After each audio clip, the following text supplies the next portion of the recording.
فرض علم کو سیکھو، کیا فرض ہے، کیا واجب ہے، کیا مستحبات ہے، کیا سنت ہے، اس کو علم سیکھو، تمہارے لیے سیکھنا ضروری ہے۔ تم سیکھے بغیر عمل کرو گے ایسا ہے جیسے اندھا اور لنگڑا کھلا۔ حضرت مولانا حسن صاحب رحمۃ اللہ علیہ فرمایا کرتے تھے جو مسائل کے بغیر عمل کرتا ہے اس کا عمل ایسا ہے لنگڑا اور اندھا۔ اب دونوں بظاہر ہم کو معلوم ہوتا ہے کہ ایک آدمی لنگڑا بھی ہو اندھا بھی ہو یہاں سے وہاں تک چل کر نہیں جا سکتا، نہیں جا سکتا، تو اس کا عمل بھی ایسے ہے کہ بغیر مسائل کے، بغیر علم سیکھے اگر کوئی عمل کرتا ہے تو اس کا عمل ایسے ہے جیسے اندھا اور لنگڑا۔ تو سیکھنا فرض ہے۔ یہ کیا ہے؟ ظاہری طہارت، جس طرح استنجا سے پاک ہونا، استنجا سے پاک ہوا جائے کیسے؟ پانی سے پاک ہوا جائے، استبراء سے پاک ہوا جائے، یہ واجب ہے۔ آدمی جانتا نہیں، اس کو معلوم نہیں کہ استنجا کیا ہے، استبراء کیا ہے۔ استبراء سے پاک ہونا بھی واجب ہے۔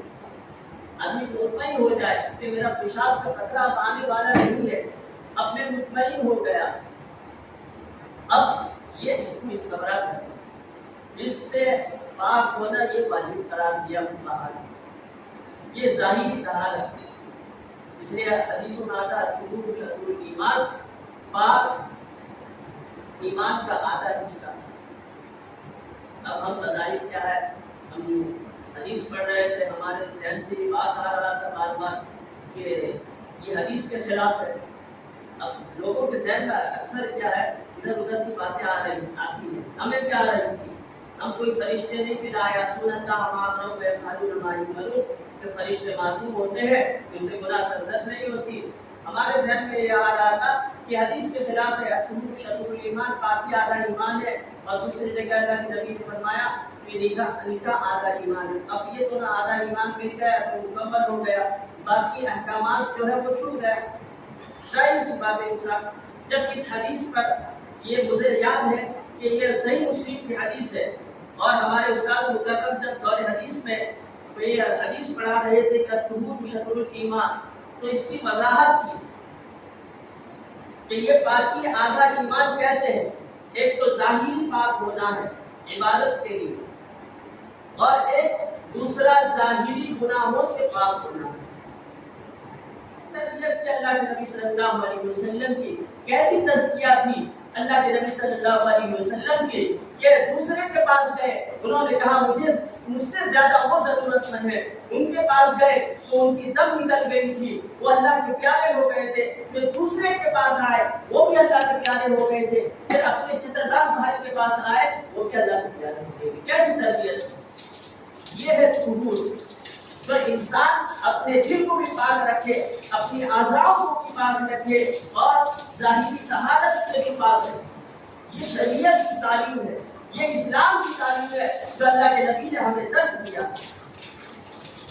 یہ مکمل طہور شطر الایمان، یہ جو حدیث ہے یہ مکمل بنتی ہے کہ انسان ظاہری طور پر پاک رہے، باطنی طور پر پاک رہے، اپنے دل کو بھی صاف رکھے، اپنے زبان کو غلطی الفاظوں سے صاف رکھے، اپنی نظروں کو بدبینائی سے پاک رکھے، صاف رکھے۔ یہ ہے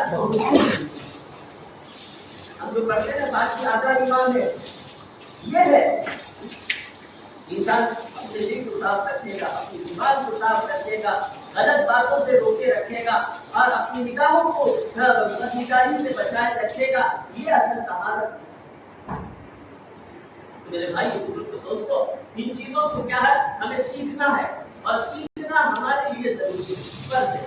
طلب العلم فریضۃ علی کل مسلم، مسلمان کو دین کا علم سیکھنا فرض ہے۔ اس لیے ہمارا تعلق، ہمارا رشتہ، ہمارا اٹھنا بیٹھنا علماء کے ساتھ، ان سے اپنی مسائل کو حل کریں کہ ہماری زندگی کے اندر ہماری نماز کیسے صحیح ہو جائے، ہماری قرآن کی تلاوت صحیح ہو جائے، ہماری زندگی کا رخ صحیح ہو جائے۔ یہ اصل ہے۔ ہم کیا کرتے ہیں، ہم تھوڑا سا مسائل سیکھ لیے، اب ہم سمجھتے بڑے مفکر بن گئے۔